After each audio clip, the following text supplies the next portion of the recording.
Bonjour, bonjour, bonjour, ça fait longtemps. On m'a dit c'est le retour des streams, sors le costume, petit blazer, pas de costume pour aujourd'hui. On a mis en place beaucoup de choses qui sont encore en train de s'organiser, mais on a mis en place le Discord. Donc ça va être vraiment pour qu'il y ait un maximum d'interaction entre vous, que toutes les questions sur lesquelles moi je peux pas répondre, vous puissiez vous les poser entre vous. L'idée c'est que quand vous alliez sur ce serveur Discord, vous trouviez quelqu'un qui puisse répondre à vos questions, quelqu'un que vous pouvez aider, quelqu'un avec qui vous pouvez rentrer en contact, parce que ce qui fait la réussite dans notre métier, c'est le réseau. On va parler droit, on va parler avocat et on va parler argent. Et alors, désolé par avance, la question du jour, peut-on devenir riche en faisant du droit? Non, on peut pas. Allez, bonne journée. Non, vraiment, vraiment, si vous faites du droit pour devenir riche, arrêtez tout de suite. Ça ne veut pas dire que vous pouvez pas devenir riche, ça ne veut pas dire que vous pouvez pas gagner beaucoup d'argent en faisant du droit, en étant avocat, mais si c'est votre objectif premier, vous avez énormément de chances, une grosse majorité de chances d'être déçu. Donc voilà, ne partez pas avec cette idée-là en tête. D'abord, on va définir c'est quoi être riche, et je pense qu'on a chacun notre propre perception de ce terme qui est la richesse. Donc, à mon sens, être riche, c'est vraiment ne pas avoir besoin de travailler pour vivre. Et c'est sûr qu'en faisant du droit, vous avez des chances d'atteindre une catégorie sociale très aisée. Mais il y a des choses à remettre en perspective, parce qu'on donne souvent les chiffres des avocats qui gagnent énormément d'argent. On donne pas les chiffres de ceux qui n'en gagnent pas beaucoup. Et là, on va se remettre les choses en perspective. Le salaire moyen des avocats, il est quand même assez élevé par rapport à la masse de la population, parce que chez les avocats, il y en a qui gagnent énormément, mais vraiment énormément. J'ai déjà vu des rémunérations à 6 ou 7 chiffres. Ça existe, c'est très rare, c'est dans des énormes structures. En termes de rémunération médiane, et c'est là que ça va faire mal, la rémunération médiane des avocats de France, où on a à peu près 70 000, c'est 47 000 euros brut. On va dire que le revenu net médian des avocats, il est à peu près à 30 000 euros annuels. Ce 2500 net par mois, c'est vraiment pas dégueu. C'est au-dessus du salaire moyen, du salaire médian en France. Mais ça veut dire qu'il y a à peu près 35 000 avocats qui gagnent moins que ça. Et avec un bac+7. Maintenant, si on prend les chiffres sur les 2 premières années, et là c'est encore pire, le revenu médian des avocats sur leurs 2 premières années d'exercice, il est à 25 000 euros brut. Sur 70 000 avocats, il y en a peut-être moins de 10 000 qui sont sur les 2 premières années d'exercice, sachant qu'il y en a beaucoup qui, au bout de 2 ou 3 ans, vont arrêter. Il est à 18 000 euros. 18 000 euros, calcul de tête, 1500 euros net par mois sur les 2 premières années. Voilà, c'est quoi la réalité des avocats. Effectivement, vous allez toujours voir parler ceux qui gagnent énormément parce que forcément, vous faites 7 années d'études. Vous n'avez pas envie de dire j'ai fait 7 années d'études, j'ai 1500 euros net par mois. Vous n'avez pas envie de dire ça. En revanche, vous faites 7 années d'études et là, votre première rétro, c'est dans un cabinet américain, c'est dans une grosse structure, vous êtes à 100, 120, 130 000 euros. Bien sûr, vous pouvez en être fier, mais c'est vraiment une toute petite minorité des avocats. Ça concerne des cabinets d'affaires, des cabinets d'arbitrage parisiens qui représentent un microcosme, mais des avocats, il y en a dans toute la France. Donc c'est aussi des choses à mettre en perspective. Dans quelle zone géographique vous vous trouvez, quelle spécialité vous avez décidé d'exercer. Quand on sait qu'un collab première année est payé moins en net qu'une assistance, oui c'est vrai, c'est vrai. Moi honnêtement j'ai pas de tabou, je peux vous dire, ma première collab j'étais à Strasbourg, j'avais une rétrocession de 1650 euros net. Non, 2650 euros brut par mois, ce qui donne à peu près 1800-2000 euros net par mois. J'avais la chance de ne pas payer le loyer sur ma première année, donc ça allait, j'ai pu mettre un peu d'argent de côté, mais c'est pas énorme. C'est pas énorme, j'ai même envie de dire c'est pas beaucoup. Mais ce qu'il faut également se dire, c'est que sur ces 2 premières années, pourquoi est-ce qu'on gagne beaucoup moins? C'est que là, on va dire que, à mon sens, 60-70% du métier, ça va s'apprendre durant les 2 premières années. Ce qu'on apprend à la fac, ça va être le raisonnement juridique, ça va être des connaissances, où trouver l'information, comment la restituer, mais le vrai métier d'avocat, la relation client, que ce soit la vie en urgence, la vie judiciaire, la gestion des dossiers, l'administratif, le secrétariat, qui font partie de la vie d'un avocat, ça s'apprend sur ces premières années de collab, ce qui peut justifier effectivement une diminution de la rétrocession. Parce que pour déterminer si un avocat collaborateur est rentable, on considère qu'il doit facturer, selon les zones géographiques, entre 3 et 4 fois le montant de sa rétrocession. Ça veut dire que si vous touchez 2000 euros brut par mois, il faut que par mois, vous rapportiez à votre cabinet entre 6 et 8 000 euros pour être rentable. Au-dessus, si vous facturez plus, c'est que vous êtes plus que rentable, donc votre rémunération, elle n'est pas proportionnelle. Les obligations fiscales et sociales des avocats, et en particulier des jeunes avocats. Quand vous commencez votre exercice, il y a plusieurs prélèvements qui sont dus. On va avoir 3 postes en particulier, ça va être l'URSSAF, ça va être la CNBF qui est la caisse de retraite des avocats et les impôts sur le revenu. Tous ces prélèvements, ils sont calculés par rapport aux résultats de l'année précédente. Quand vous commencez sur la première année, il n'y a pas de résultat de l'année précédente. Donc ça va être calculé sur une base d'un chiffre d'affaires à 7 000 € annuel. Ça signifie que les prélèvements sur la première année sont vraiment ridicules. Vous allez à peu près avoir 1 500 € de prélèvement, et dès la première année, sachant que vous allez avoir beaucoup plus que 7 000 € de chiffre d'affaires, il va falloir provisionner, mettre de côté en avance. Parce que la deuxième année, lorsque vous déclarez votre revenu au mois de mai, l'URSSAF va dire ok, donc cette année vous me devez tant d'argent, et vu assis sur du coup la déclaration de l'année précédente, et sur l'année précédente vous n'avez payé que 1 000 ou 1 500 €, donc on va vous régulariser. Ce qui fait que sur la deuxième année, vous allez être imposé sur l'année en cours et sur l'année précédente. Donc si vous n'avez pas assez mis de côté, effectivement, vous êtes douillé. Et c'est pour ça, et c'est effectivement, on va vous le répéter, mais c'est quelque chose qu'il faut tout le temps garder en tête. Quand vous encaissez de l'argent, ce n'est pas 100% pour vous, il faut toujours penser combien est-ce que je dois provisionner pour l'URSSAF principalement, mais également pour la CNBF, qui honnêtement, les prélèvements de la CNBF sont un peu en dessous de ceux de l'URSSAF, mais on est dans les mêmes eaux, et sur l'impôt sur le revenu. Il faut aussi prendre en compte les différences de spécialité qui font varier la rémunération. Un pénaliste aura du mal au début par rapport aux autres. Alors, oui et non. Si on prend d'un point de vue général, le droit des affaires, le droit fiscal, l'arbitrage, surtout l'arbitrage, sont des matières qui globalement payent mieux. Quand on va penser à des matières qui payent moins, on va penser principalement au droit pénal, au droit de la famille. Pourquoi? Parce que ça va être des personnes, ça va être des particuliers. Un divorce, ça peut toucher tout le monde, ça peut toucher les très grosses fortunes, ça peut toucher la personne qui ne gagne pas grand-chose. Généralement, si vous faites une opération de fusion-acquisition, ça va être des personnes qui ont de l'argent. Donc c'est pour ça, les acteurs dans ce type de matière sont beaucoup plus susceptibles d'être fortunés que dans ces autres matières. Idem avec le droit social. Ça ne veut pas dire que, en tant qu'avocat et en tant que jeune avocat en droit pénal, en droit social ou en droit de la famille, vous ne pouvez pas vous en sortir. Ça, c'est faux. Mais encore une fois, si on prend d'un point de vue global, en faisant une généralité, c'est beaucoup plus difficile, effectivement. Je crois que c'est en droit pénal où il y a la plus grande concentration d'avocats, et donc c'est très difficile de se faire une clientèle. L'autre difficulté, en droit pénal, en droit de la famille, ou en droit social, mais ça va dépendre quand vous êtes du côté employé, parce que du côté employeur, il y a de la récurrence. Dans ces différentes matières, c'est difficile d'avoir de la récurrence, d'avoir des clients réguliers, parce que si vous avez un client régulier, à un moment, c'est qu'il y a un souci. Si le mec vient vous voir toutes les 2 semaines parce il est convoqué au tribunal pour des infractions pénales ou pour des divorces, là c'est compliqué. En droit des affaires, vous avez des clients qui sont réguliers parce qu'ils ont des contrats à faire rédiger, parce qu'ils peuvent avoir du contentieux régulier par rapport à des mises en recouvrement, ou parce qu'il y a un suivi juridique qui est réalisé auprès des sociétés. C'est également pour ça que ces matières, elles sont plus rémunératrices, parce que une fois qu'on a son portefeuille de clientèle régulier, on n'est plus obligé d'aller chercher du client. Il n'y a plus cette nécessité, en tout cas il y a toujours de la nécessité de chercher du chiffre, mais il n'y a plus le même impératif d'aller démarcher du client, parce que justement vous avez ce fonds de roulement qui est assuré. Dans d'autres matières, c'est beaucoup plus compliqué. Et c'est surtout que vous avez des très gros noms, des très gros cabinets qui vont truster la majorité des clients sans forcément qu'il y ait la qualité au rendez-vous. Mais derrière, il y a une capacité d'absorber la masse de travail et de pouvoir sortir du travail en temps très limité, qui n'est pas nécessairement possible avec des avocats à titre individuel. Bon, vous voyez, c'est énormément de facteurs qui vont rentrer en compte et qui vont expliquer des disparités de rémunération qui sont extrêmement importantes, sachant que vous avez des barreaux encore aujourd'hui, certes des tout petits barreaux, ça va être des toutes petites communes, où on va vous proposer en rétrocession 1 600 €, en vous disant, bah, vous allez travailler 40, 15, 35 heures par semaine, parfois même moins. J'ai vu des offres de collab où le vendredi après, on ne travaille pas parce qu'il n'y a pas suffisamment de travail. Mais c'est très peu payé. Pour la vie dans cette commune, c'est suffisant pour vivre, mais à mon sens, je suis désolé, on ne fait pas 7 ans d'études, même si on ne travaille pas 60 heures par semaine, on ne fait pas 7 ans d'études pour 1 600 € brut. je le rappelle, brut, donc on est à peu près à 1300, 1200, 1300 euros net. Faut pas se moquer du monde. Arbitrage international, ça paye de ouf ou pas?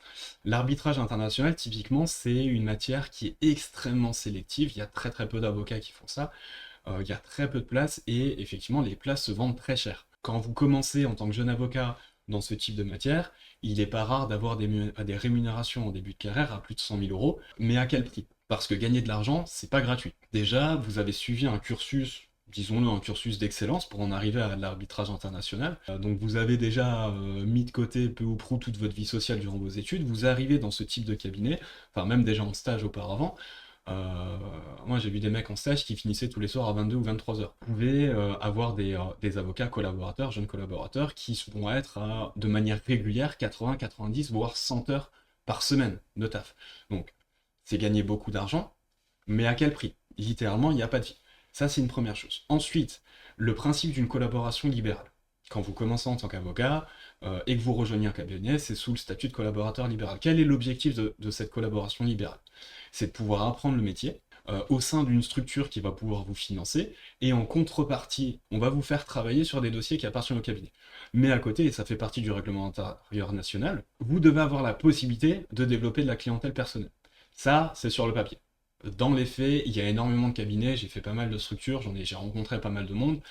Dans les faits, il y a énormément de cabinets où cette possibilité n'est pas laissée. Sachant que la collaboration libérale, c'est censé être un tremplin vers sa propre activité, soit monter son cabinet, soit passer associé dans une structure. Le fait de ne pas développer de la clientèle personnelle, ça devient dès lors très compliqué pour se projeter sur sa propre indépendance. Et c'est là qu'on voit directement que en droit pénal, en droit social, en droit de la famille, c'est beaucoup plus facile de développer de la clientèle personnelle qu'en droit des affaires ou en arbitrage. Pourquoi? Parce que quand vous êtes dans une structure, les gros clients vont arriver parce que vous êtes dans le cabinet qui s'appelle X ou Y, ça va être un grand nom. Ils viennent pas parce que c'est maître X, enfin, sauf au niveau des associés, mais ils viennent pas parce que c'est vous en tant que collaborateur, vous êtes ici, donc ils vont venir pour vous voir. Non, c'est parce qu'il y a une structure qui a une renommée, qui a un certain nombre, qui a un certain effectif, qui va permettre de réaliser des missions de grande ampleur dans des temps limités. Quand vous êtes tout seul, comment est-ce que vous allez convaincre une grosse société de venir travailler avec vous? Là, tout de suite, c'est très compliqué, mais cette difficulté, elle n'y est pas dans d'autres matières. Au final, quand vous êtes dans ces grosses structures, vous faites énormément d'horaires. Oui, c'est vrai, vous allez gagner beaucoup d'argent pour le temps que vous alliez y rester. Et soit que ce soit un départ volontaire, soit que ce soit un départ pour des raisons médicales. La seconde option étant la plus probable, vous allez complètement claquer. 100 heures par semaine pendant 2 ans, c'est pas possible physiquement, vous allez crever avant. Ou au mieux, vous allez faire un burn-out, vous allez rien faire, mais c'est bien, vous aurez plein d'argent, donc pendant 2-3 ans, vous allez rien faire et vous serez complètement traumatisé, vous allez changer de carrière. Et en plus, vous pouvez pas vous installer à votre compte parce que tout ce que vous allez faire, c'était des tâches ultra définies, dans un domaine ultra défini. Sur les 2-3 premières années de collab, il y a très peu de chances que vous soyez en contact avec de la clientèle. Donc en fait, vous êtes des petites mains, vous êtes un salarié sans droit du travail. Donc est-ce que... Alors c'est très bien en termes de formation, c'est une formation d'élite, d'excellence, là-dessus, il n'y a rien à dire. Faut pas non plus totalement cracher dans la soupe, ça forme des machines de guerre, aucun problème là-dessus. Moi aujourd'hui, si je devais revenir en arrière et avoir la possibilité de rejoindre ce cabinet, je le ferais absolument pas. Le choix de carrière que j'ai fait, à mon sens, c'est le meilleur que j'aurais pu faire. Enfin, il y a des choses que j'aurais pu mieux faire, effectivement, mais la trajectoire que j'ai prise, non. Certainement pas. Je vois qu'il y a des questions sur le droit social. Le droit social, il y a deux penchants. Il y a le côté employeur, où là, effectivement, on peut avoir des missions récurrentes, et le côté employé. L'avantage aujourd'hui en France, c'est que des licenciements, il y en a tous les jours, des conflits avec les employeurs, les salariés, il y en a tous les jours, donc il y a du travail. Très souvent, les procédures vont être les mêmes. Ça va être souvent de la répétition, donc à partir du moment où vous maîtrisez bien le travail, il y a moyen d'industrialiser ça, de faire les choses de manière mécanique, vous avez tous les réflexes, donc vous savez exactement comment faire les choses, et c'est vraiment le type de clientèle qui manque pas. Alors effectivement, il peut y avoir de la concurrence selon les bassins démographiques, mais en droit social, contrairement à ce qu'on peut dire, on peut très très bien gagner sa vie. Et une autre matière dans laquelle on peut très bien gagner sa vie, et qui est souvent mis de côté, ça va être le droit public, et en particulier le droit des marchés publics. Là-dessus, marché public, immobilier, construction, il y a énormément d'argent à se faire. Et là, pour le coup, c'est même une matière qui est un peu laissée de côté parce qu'il y a toute toutes ces légendes autour du droit administratif, quand on est en L2, c'est la pire matière, etc. Et très souvent, les étudiants vont délaisser cette matière alors que il y a énormément de travail et il y a énormément d'argent dedans. Question cruciale, candidate pour mon master là, droit des affaires ou social, ben c'est à toi de voir, c'est à toi de voir ce qui te plaît le plus, sachant que votre choix de master, il va pas déterminer nécessairement toute votre carrière. Moi de mon côté, je vais souvent parler de moi parce que c'est le meilleur exemple que je peux donner. J'ai un master 1 en droit des affaires, j'ai fait un master 2 en pratique contractuelle, donc c'était certes contentieux des affaires, mais il n'y avait pas de contentieux des affaires, c'était vraiment un estampillé droit privé. Ça m'a pas empêché après de faire du corpo, de la M&A. Et maintenant, je suis en train de développer la partie private equity depuis quelques mois, donc j'étudie beaucoup ça à côté du taf. Mais voilà, c'est pas parce que vous faites une matière en master que derrière vous pouvez pas faire le reste. Une fois que vous avez fini vos études, vous avez commencé à bosser, on s'en fout de ce que vous avez fait. Ce qu'on veut savoir, c'est ce que vous savez faire. Si tu fais du droit social et que au fur et à mesure tu commences à bosser pour des entreprises, et les entreprises elles vont te dire, bah voilà, on a un peu la flemme d'aller voir un autre avocat, est-ce que vous pouvez vous occuper de cette partie en corporate et tu t'en occupes, ben tu vas commencer à développer cette compétence et au fur et à mesure, au bout de 2 3 ans, les gens vont pas te dire t'as fait quoi comme master, ils vont te dire qu'est-ce que tu sais faire. Aujourd'hui, moi je suis capable d'aller plaider en droit pénal sur de la correctionnelle. J'ai déjà plaidé au Conseil des prud'hommes, je suis déjà allé plaider au tribunal administratif. J'ai porté des dossiers devant la cour administrative d'appel. Là, c'est quand? C'est après-demain, j'ai une plaidoirie pareil à la cour d'appel. Au bout d'un moment, on va juste se demander qu'est-ce que tu sais faire. Et ce que tu sais faire, tu vas l'apprendre vraiment dans le métier. C'est dans la pratique. Aujourd'hui, tu vas apprendre des notions juridiques, tu vas apprendre à mobiliser des connaissances, à savoir retrouver l'information. Mais une fois sur le terrain, ça, c'est du taf accessoire. Ce qui va compter, c'est comment tu sais l'utiliser. Salut, oui, tu peux parler du droit pénal des affaires. Le droit pénal des affaires, c'est une compétence qu'il faut pas délaisser, mais qui vient souvent par la force des choses. Ça veut dire que, bon, il y en a qui vont faire du droit qui vont avoir un cursus dans cette matière et qui vont rejoindre des cabinets de droit pénal des affaires, mais souvent la configuration va être la suivante, c'est soit on va avoir des avocats pénalistes qui vont commencer à rencontrer des entrepreneurs, et donc voilà, on va rentrer dans ce droit pénal des affaires, ou alors ça va être mon cas à moi par exemple, c'est que j'accompagne des entrepreneurs, et un jour un entrepreneur vient me voir en disant je suis poursuivi pour des faits pénaux. Donc j'ai deux possibilités, soit je vais aller donner le dossier à un autre confrère qui fait du droit pénal, soit je vais le traiter moi-même. Ou alors vous avez l'intermédiaire, c'est ce que j'ai fait au début, c'est que j'ai apporté le dossier à un confrère en droit pénal, mais je lui ai dit on va le travailler ensemble.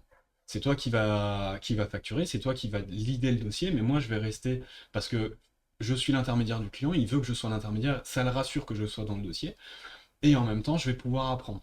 Et en fait ça fonctionne comme ça. Et encore une fois, vous voyez, c'est toutes ces choses, on les apprend pas à la fac. Et un prof de fac, ce que j'ai appris auprès de confrères en droit pénal, j'aurais jamais pu l'apprendre de la part de profs de fac.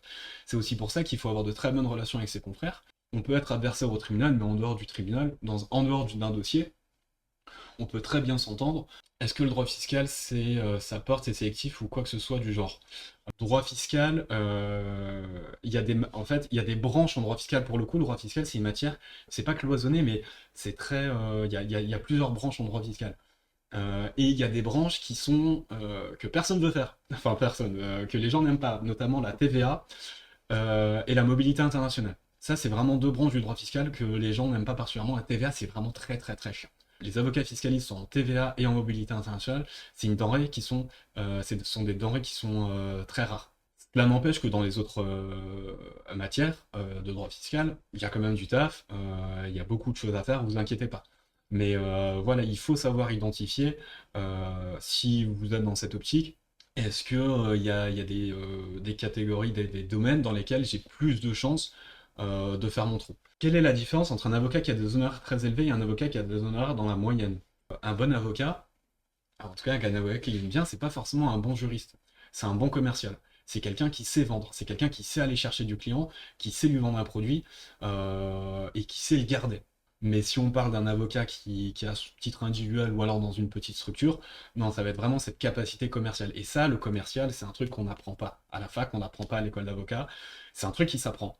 C'est un truc qui s'apprend auprès des avocats qui vont vous former, des associés, donc observez bien. Mais cette capacité à vendre, il faut pas être timide. Faut oser, c'est ce que je disais tout à l'heure, faut avoir du culot. Et je pense que c'est quelque chose que j'ai assez bien réussi. Cette facilité à entrer en contact avec le client et directement pouvoir déterminer son besoin alors que lui-même n'est pas encore conscient il a besoin de cette prestation. Euh, et derrière, c'est pour conserver un client, il n'y a pas de secret. Il faut travailler bien, il faut travailler le plus vite possible et qu'il ait l'impression qu'il n'aurait pas pu être plus satisfait ailleurs. Il faut avoir un réseau pour être un bon avocat dans son domaine. Il faut avoir un réseau, mais tu peux commencer sans réseau. Moi j'ai commencé, j'avais que dalle, j'avais que Twitter, j'avais 6000 abonnés, et c'était que des étudiants et des mecs de la crypto qui gagnent pas d'argent. Donc j'avais zéro réseau. Le réseau ça se crée et c'est comme j'ai dit tout à l'heure, faut y aller au culot. Faut pas avoir peur. Au pire, tu vas voir quelqu'un, tu commences à discuter avec lui, tu lui files ta carte, et il y a toujours des cartes sur vous. Au pire, il va te dire non, il n'est pas intéressé. Après, il faut pas le faire comme un malpropre. Quid de la place de l'IA dans ton métier à l'avenir, comment tu vois la profession évoluer?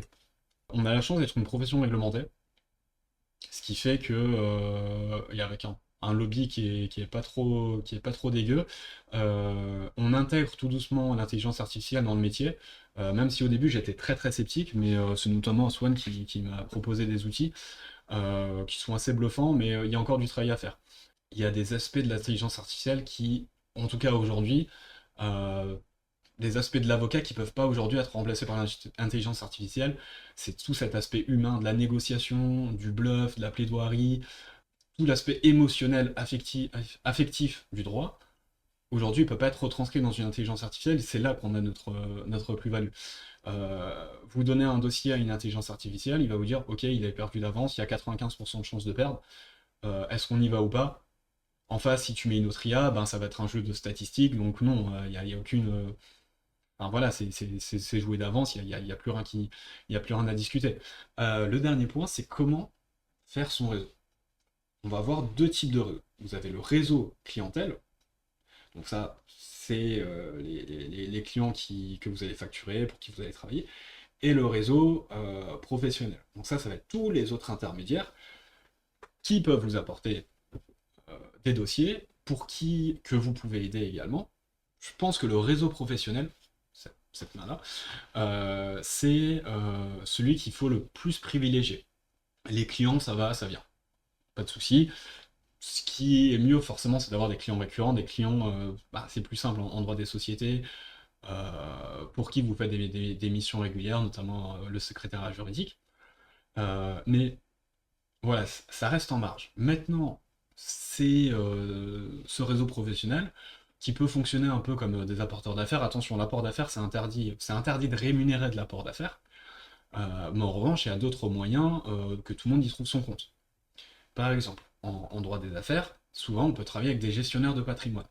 Ça veut dire que moi, je vais avoir un client qui va vendre sa société, il va toucher une importante somme d'argent, et cet argent, il veut le placer.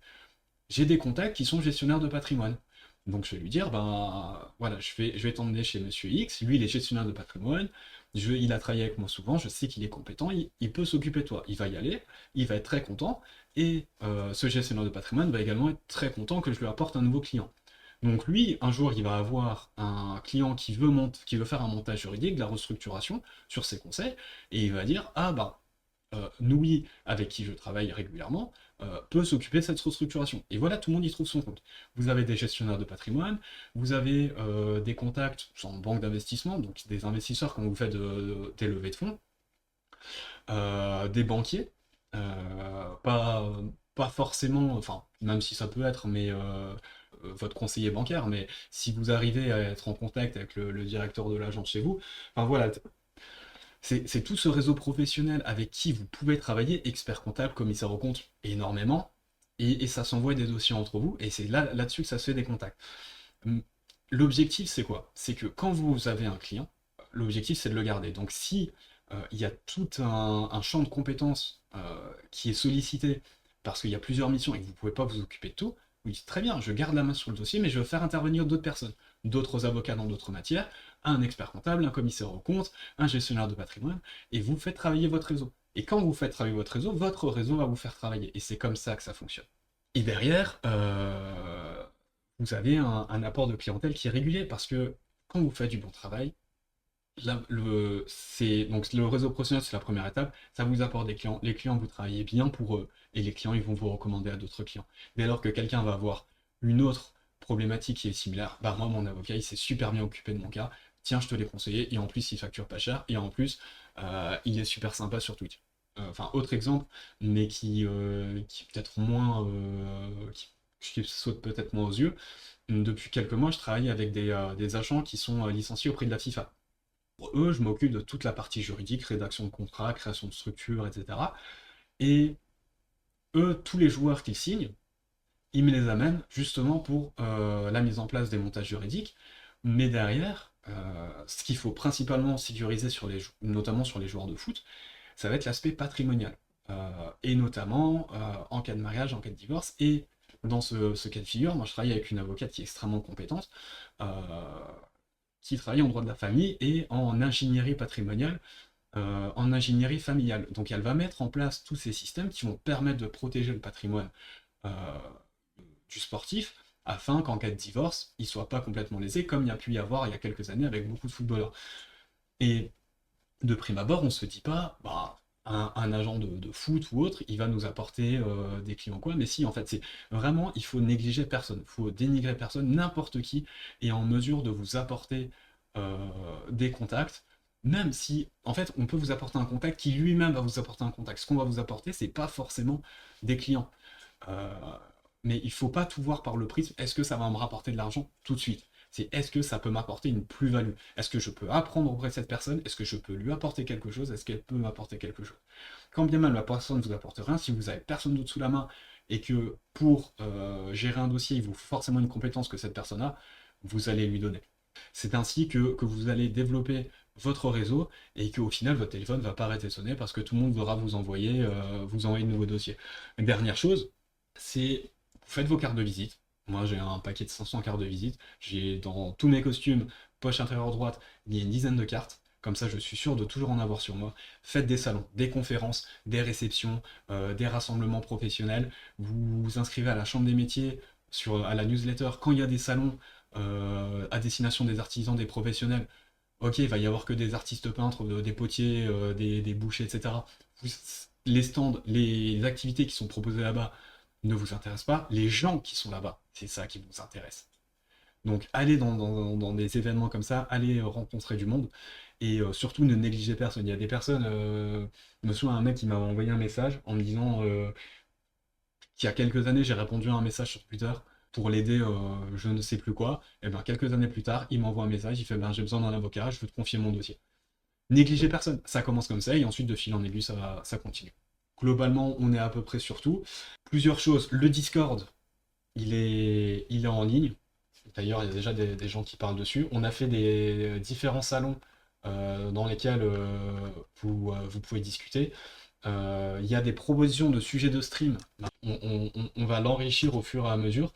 Et également, sur les prochains streams, on a mis en place un salon vocal dans lequel vous pourrez aller pour intervenir. En tout cas, c'est la fin de ce live. Et voilà, vous n'hésitez pas s'il y a la moindre question, on pourra tout centraliser sur Discord. Euh, et en tout cas, voilà, moi ça me fait très très plaisir d'enfin mettre ça en place après toutes ces années à vous le promettre et pas le faire. Il est temps pour moi de vous souhaiter une très bonne soirée et comme d'habitude, on planche pas une équipe qui gagne. La paix sur vous les potes. À plus.